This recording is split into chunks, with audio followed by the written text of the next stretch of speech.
Well, another afternoon with some very much needed rain for some portions of the area. Unfortunately, not everybody cashed in on that rain the same way that others did. Here's a look at your UVA Community Credit Union Skycam over downtown Harrisonburg. Still some showers in the area right now. 80s across much of the area. A little bit cooler in Franklin there further west, and a bit more rain cooled as well. We take a look at the radar right now. You can see that our region has started to slow down for rain activity. Further to the east is a bit of a different story. You can see you've got some stronger storm activity, but that's just outside of our area. Conditions are more favorable the further east you go on a day like today. We take a bit of a further look out at what's going on in the broader scope of things. You can see that line of showers dissolving as it moves through our area. It loses the daytime heating over time and moves into our region. Keeping an eye on this line of showers right here that I will anticipate will also lose steam as it pushes further and further into our area. Now, we aren't done with the rain quite yet. Even though this is likely to dissolve, this is also likely to dissolve a bit.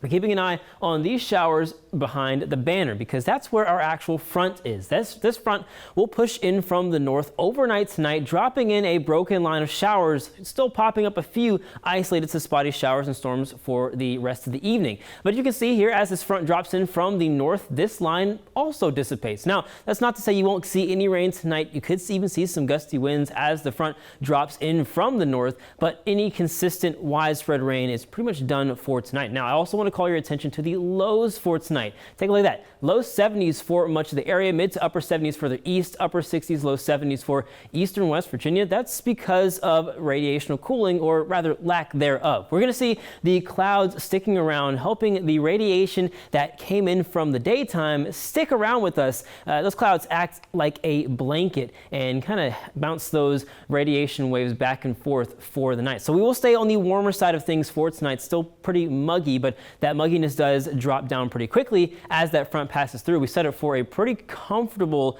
day tomorrow. Still on the warm side, upper 80s, low 90s for central Virginia, into the mid to upper 80s for the valley, into the low to mid 80s for eastern West Virginia. Lower humidity, but we will see another side effect of this front. Unfortunately, that smoke that we've been seeing is going to make a return as that front drags it back into the area. Those winds will turn northerly and continue to pump that smoke back into the area. So it's going to be something that you want to pay attention to for Sunday, the second half of the day, and even into the week as well. We'll see things take a back seat in terms of the rain and storm activity for Monday. Should be a nicer day. Again, still kind of hazy for the day, but as we get into Tuesday and Wednesday, those rain chances do return as our next front moves through. And take a look at next weekend. It's looking to be beautiful behind that front. So take a look at your Valley Air Heating, Cooling, and Plumbing 7-day forecast. Temperatures in the mid 80s for tomorrow. A few showers and isolated storm earlier in the day as that front slows. Beyond that, though, we're pretty quiet except for the midweek. Here's a look at the 7-day for central Virginia. Very similar story, a little bit warmer as it usually is. We'll see that storm activity take a back seat on Monday and things kick back up for the midweek.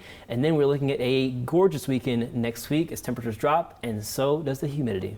All right, Grant, thank you.